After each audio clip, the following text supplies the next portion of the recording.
सोने और चांदी की तूफानी तेजी रुकने थकने और कम होने का नाम नहीं ले रही। स्पीड बढ़ती ही जा रही, बढ़ती जा रही है और अब नए रिकॉर्ड बना चुका है। सोना 1,43,000 के पार निकल चुका है। लेकिन अब तो सोने को भी लगता है कि मेरी चमक कम है, चमक तो देखनी है तो चांदी की देखिए।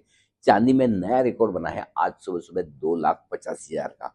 याद होगा आपको, हमने कहा भी था कि जिस दिन चांदी विश्व से 2,54,000 के ऊपर बंद होगी, न ये रुकेगी और तेज दौड़ लगाती दिखेगी। तब हमारे टारगेट 2.25 लाख से 3 लाख तक थे और इतने जल्दी आ जाएंगे ये हमें भी नहीं पता था।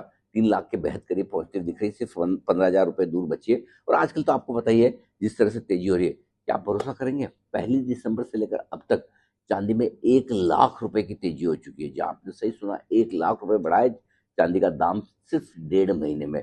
इस तरह की तूफानी तेजी होती दिख रही है और अभी तक जो संकेत है, जो बेच रहे हैं चांदी वो फंसते हुए नजर आ रहे हैं। तो आपको पहला काम तो ये करना है कि खरीदे ना खरीदें, बहुत बढ़ गया इसलिए बेचूंगा, इस तरह के ख्याल मन में न लाएं। फालतू में फंस के क्या फायदा है, बेहतर है दूर रहें। और अगर आपके पास चांदी है तो आप अपने स्टॉप लॉस के साथ होल्ड भी कीजिए। अब टारगेट 3 लाख के तो जल्दी आने वाले ही हैं। सोने में भी ऊपर में करीबन करीबन 1.5 लाख के आसपास के पहले टारगेट बनते हैं। लेकिन देखते हैं आगे और कितनी तेजी होती है। लग ये रहा है जिस तरह का मूड माहौल और जब जिस तरह से ट्रंप की हरकतें हैं, जब तक वो कुर्सी पर बैठे हैं सोने और चांदी में बड़ी गिरावट तो आने से रही।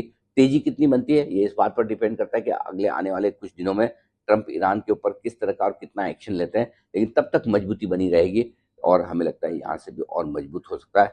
बताइए आप, क्या आपको लगता है सोना 1.5 लाख और चांदी 3 लाख के पार भी निकल सकती है? और यदि हाँ, तो क्या है आपके बड़े टारगेट सोने और चांदी पर?